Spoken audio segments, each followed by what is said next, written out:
Okay, this is Pismo Coast Village on January 30th, 2021.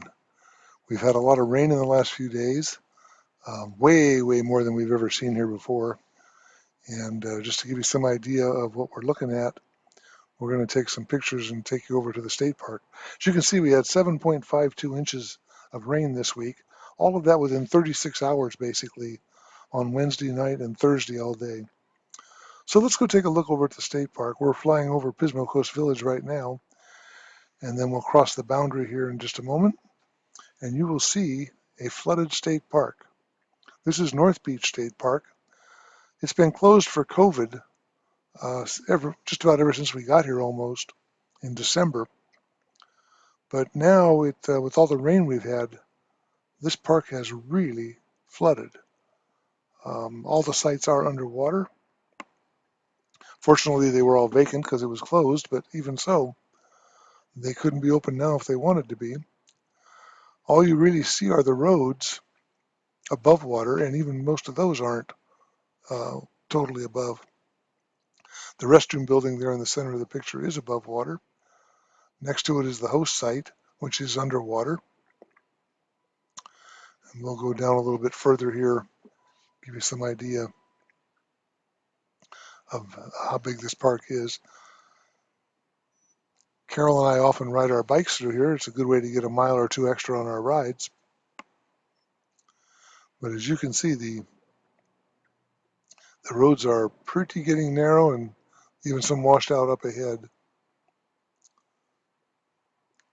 We'll turn away from the sun here for a minute.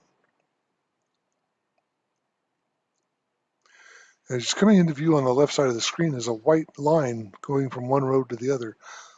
That is actually a boardwalk kind of concrete walkway that's about 2 feet above the ground, and you can see it is totally submerged.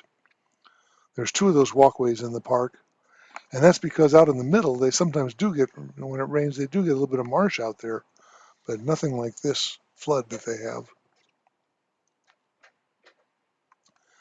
It is a very bright day today, and the sun is low from the horizon at the time I'm taking this, so the pictures tend to wash out a little bit, but as we move further up, they'll come back into focus better.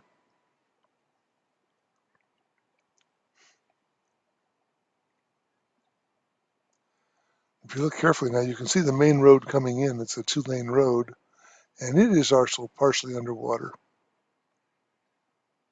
So you couldn't get into the park if you wanted to.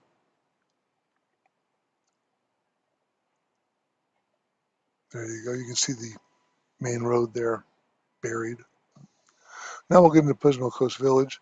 These first sites we're going over are farthest from the facilities and amenities, so they're not often filled up except on busy weekends.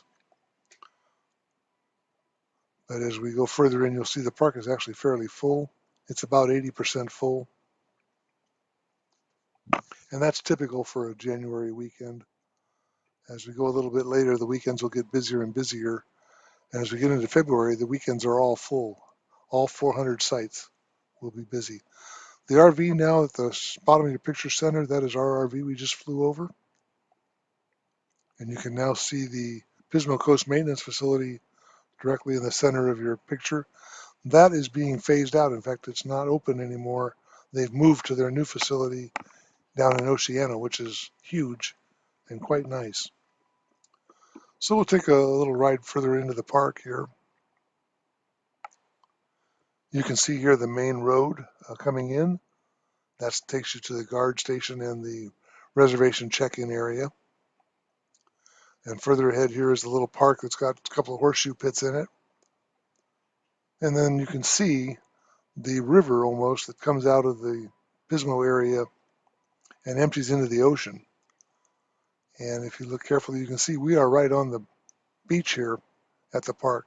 There's the buildings, the main buildings. There's a general store, a clubhouse, and a full laundry. Here's another picture of the RVs.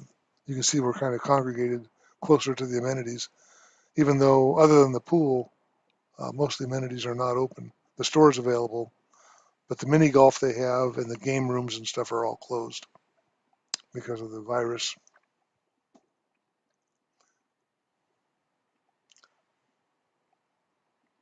So we'll get up here in position.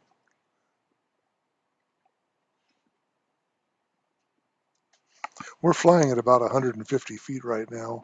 The highest obstacle is only about 70 feet, and those are telephone poles. But 150 feet gives us a good view. Plus, I have to keep the drone in full sight while it's flying. I have to be able to see it. And the farther out I go, the higher I have to go because otherwise I can't see it. So here's another view of the state park again, North Beach, and the flooded entry road. You can see across the street there are those rows and rows of park models in the other RV parks and senior parks that they have here.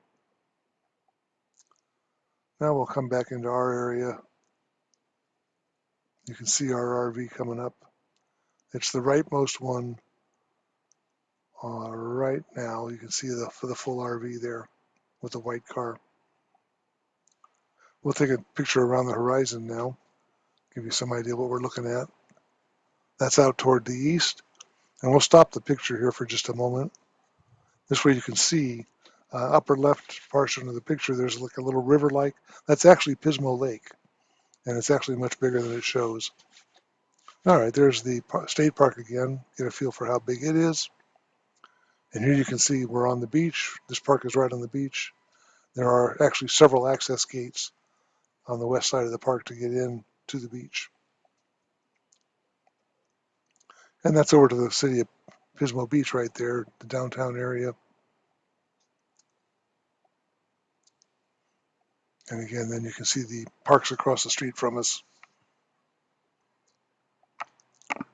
That street in front is Highway 1, well known, goes up the length of California. Now we're going to back ourselves into position here and get ready for landing. Please at this time make sure all your personal belongings are put away, your tray tables are up and locked, and your seatbelts are fastened. We'll be on final approach in just a moment and on the ground shortly. Again, thank you for flying with us.